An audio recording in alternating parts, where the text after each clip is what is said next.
श्री सीताराम सरकार की जय। श्री हनुमान जी महाराज की जय। श्री गौरी शंकर भगवान की जय। श्री अयोध्या धाम की जय। श्री सरयू महारानी जी की जय।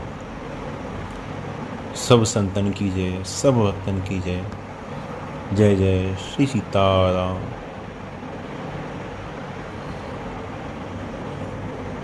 ये कलिकाल है और कलिकाल के प्रभाव से कहें या कुसंस्कार के प्रभाव से कहें या आज के जो समय है, जो वातावरण है, उसके प्रभाव के कारण कहें, मनुष्य दिन प्रतिदिन पाप में रत होता जा रहा है।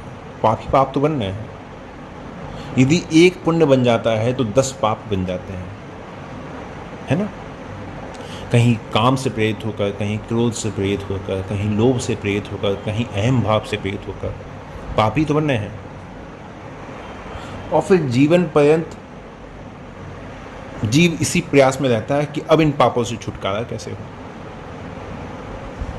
कभी कभी बहुत बहुत महत पाप बन जाते हैं, है ना। तो सोचते हैं अब इन पापों से छुटकारा कैसे हो। तो आज मैं आपको ऐसे ही 2 भक्त की कथा सुनाऊंगा। दोनों ही मित्र हैं, इसलिए कथा एक ही है, लेकिन दोनों की है, जिनसे जीवन में बहुत पाप बने, महत, जिन्हें कहते हैं महत अपराध बन जाना, ऐसे बहुत पाप बने। और फिर उन दोनों ने इसी जन्म में, इसी शरीर से भगवान का दर्शन किया और भगवत प्राप्ति भी की, जबकि जीवन का आधे से ज़्यादा समय प्रपंच में पाप में ही बीता। कुरुक्षेत्र तो आप सभी जानते हैं, कुरुक्षेत्र स्थान है। वहाँ 2 मित्र थे। दोनों मित्र में एक ब्राह्मण और एक क्षत्रिय। जो ब्राह्मण थे उनका नाम था पुंडरीक।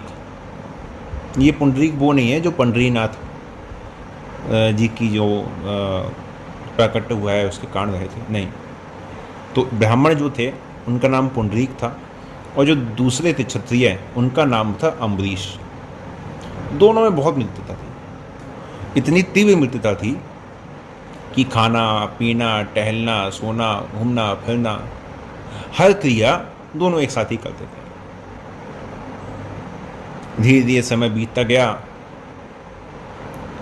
युवावस्था आ गई।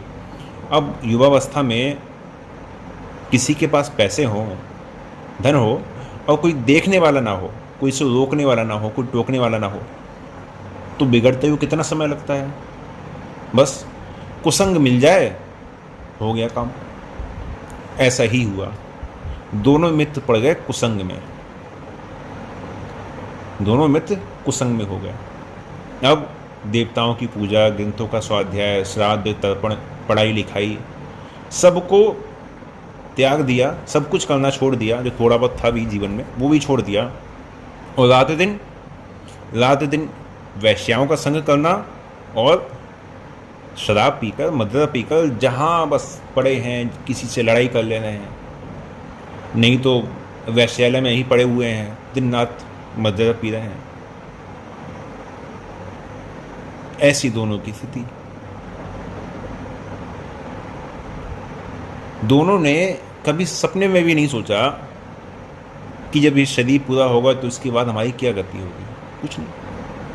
इसी प्रकार कुमार में चलते चलते चलते चलते दोनों की लगभग आधी जो आयु थी वो बीत गई। मतलब मान लीजिए अभी 100 वर्ष की एक सामान्य आयु है मनुष्य की, 50 वर्ष की आयु उनकी बीत गई इसी प्रकार से। अब सोचिए, युवावस्था में पढ़ते ही कुसंग में पड़ गए और 50 वर्ष की आयु तक कितना पाप किया होगा, महत अपराध बने होंगे। अब धन भी कितना है मनुष्य के पास, खत्म तो होता ही है। तो उस पाप के कारण दोनों का धन धीरे धीरे नष्ट हो गया। घर बार भी जो था वो भी नीलाम हो गया, बिक गया। अब दोनों का चरित्र तो साफ था नहीं। अब दोनों किसी से पैसे भी मांगते तो कोई उधार देने वाला नहीं। जब ऐसी स्थिति आ गई तो जो मित्र थे उनके, उन दोनों के मित्र थे, वो भी समझ गए कि इनके पास कुछ है नहीं। तो मित्रों ने भी त्याग दिया और जिन वैश्यालय में जाते थे उन वैश्याओं ने भी दरवाज़ा बंद कर लिया, अंदर जाने का प्रयास किया तो धक्के देके बाहर निकाल दिया। लक्षण अच्छे नहीं थे, इसलिए समाज में भी किसी ने इनको मान सम्मान नहीं दिया, किसी ने पूछा नहीं क्या हुआ कैसे हुआ, कुछ नहीं। दोनों बहुत दुखी हो गए, जीवन से निराश हो गए। दोनों ही एक रात गांव से निकल गए। दोनों बहुत दुखी, ये हमसे क्या हो गया, कैसे अपराध बन गए, बहुत प्रायश्चित। तो दोनों भटकते भटकते भटकते भटकते एक स्थान पर पहुंचे। वहां पे कुछ साधु संत बैठ के यज्ञ कर रहे थे, यज्ञ मंडप था वहां पे। तो जब वेद की जब ध्वनि इनके कानों में पड़ी तो कुछ पुण्य जो था वो संचित हुआ।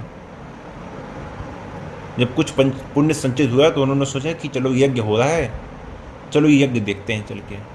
दोनों जाके यज्ञशाला में पहुंच गए। संपूर्ण जो यज्ञ था उसका दर्शन किया, वातावरण पवित्र मिला, यज्ञ का दर्शन किया, है ना, वेद की ध्वनि सुनी तो चित्त में थोड़ी सी शुद्धि आई।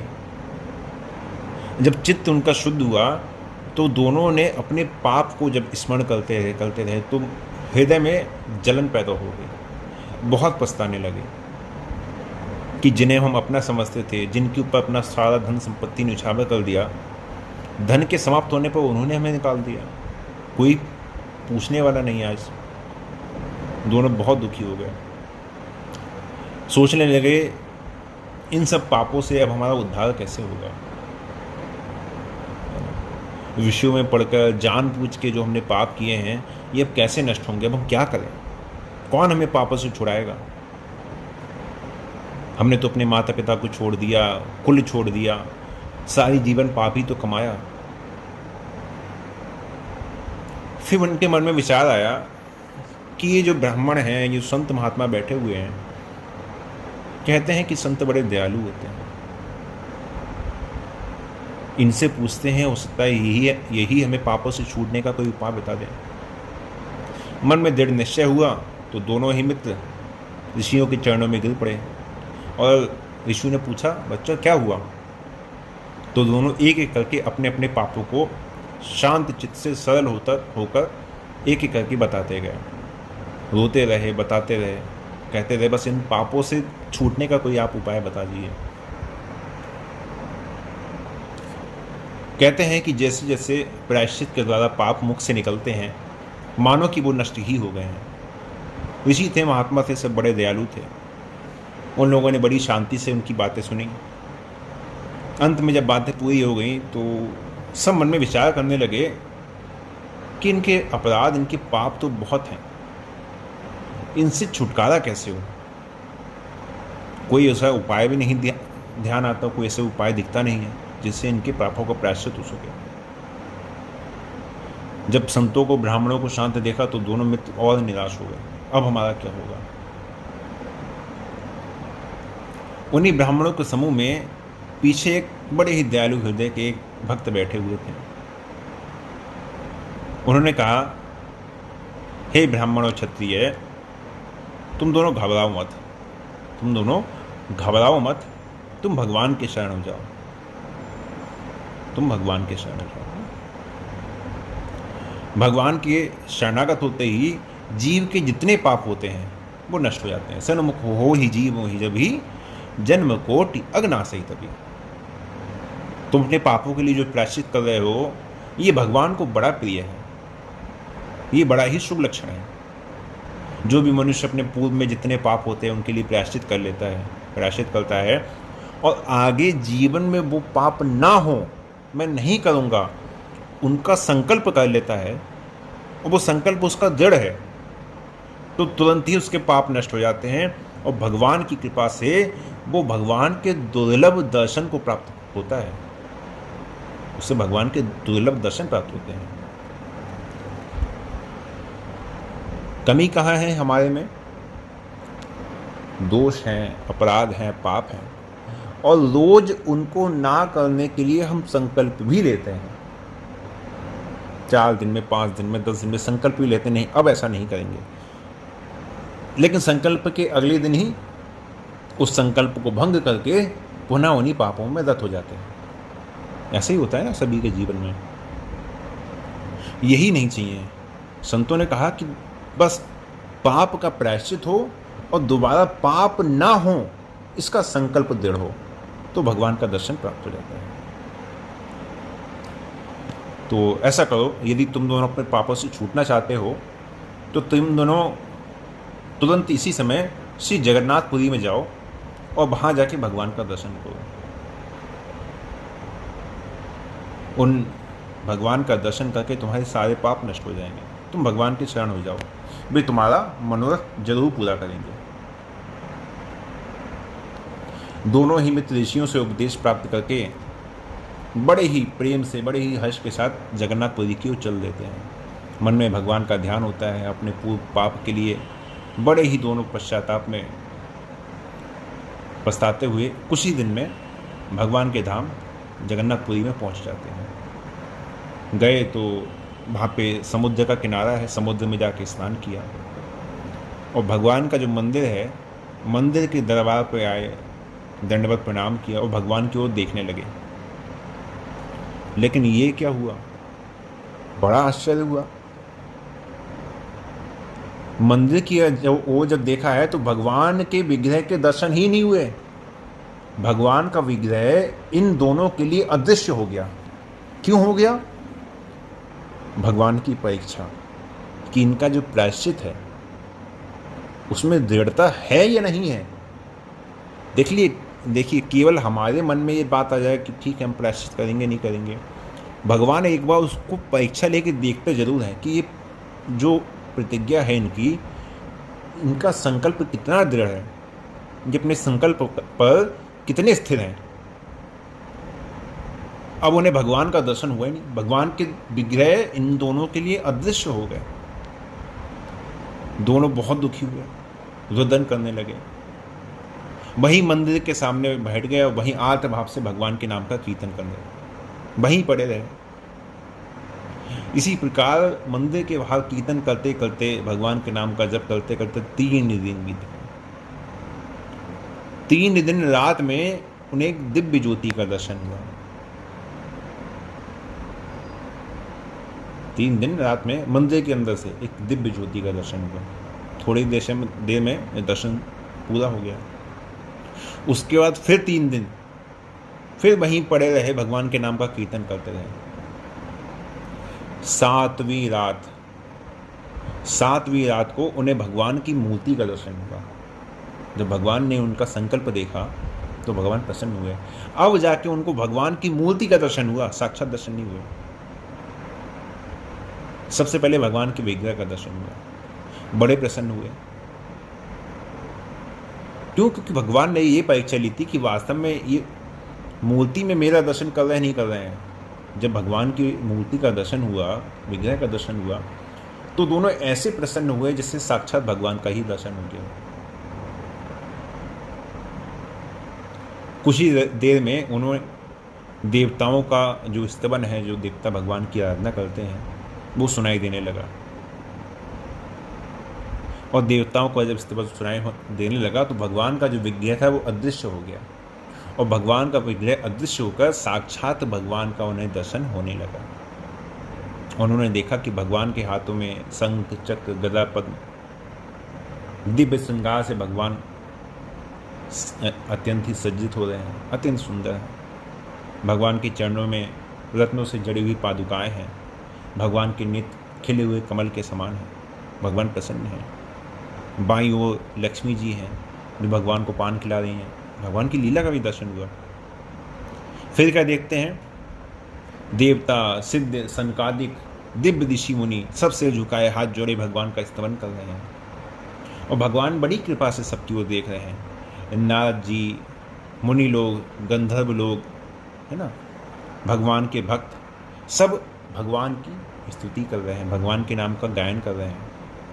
प्रहलाद जी आदि जो भक्त हैं वो भगवान के सामने बैठे हुए हैं, भगवान के स्वरूप का दर्शन कर रहे हैं। इस प्रकार से उन दोनों को भगवान का दर्शन हुआ। कुछ ही देर में जब भगवान का स्तवन पूरा हुआ तो जितने भी ऋषि मुनि देवताओं का दर्शन हो रहा था वो सब अदृश्य हो गए। सब देवता वहां से चले गए। अभी तो जो दर्शन हो रहा था वो हो रहा था स्वप्न में। अब दोनों की अचानक से आंख खुली। आंख खुली तो अब दोनों को वहां पे भगवान की दिव्य लीला का दर्शन होने लगा।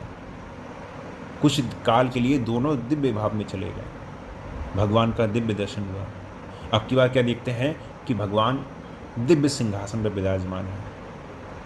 भगवान की कांति है, भगवान के नेत्र, लाल लाल होठ, भगवान की शंख चक्र गदा पद्म, सब इस प्रकार से उन दोनों को भगवान का दर्शन होने लगा। दोनों ने भगवान का दर्शन किया, भगवान की स्तुति करी, और फिर दोनों ने उसी समय भगवान का नाम जप करते करते करते करते उसी समय भगवान के धाम को प्राप्त किया। उसी समय, उसी रात्रि में, 7वीं रात्रि में ही विमान आया और विमान में ही भगवान के धाम को सशरीर उन दोनों ने प्राप्त किया। तो समझने की बात देखिए इतनी है कि कोई चाहे कितना भी पापी क्यों ना हो, यदि वो अपने पापों के लिए प्रायश्चित करे, भगवान के सामने जो भी अपराध हुए हैं, जो भी पाप हुए हैं, बुरे से बुरा कैसा भी सही, अपने पापों को भगवान के सामने कहे और भगवान के शरण हो जाए, तो भगवान की कृपा से उसके पापों का नाश होता ही है और वो भगवान के दुर्लभ दर्शनों के योग्य हो जाता है। और इसका प्रमाण इन दोनों मित्र भक्तों की कथा है। इन दोनों मित्र भक्तों की कथा इसका प्रमाण है।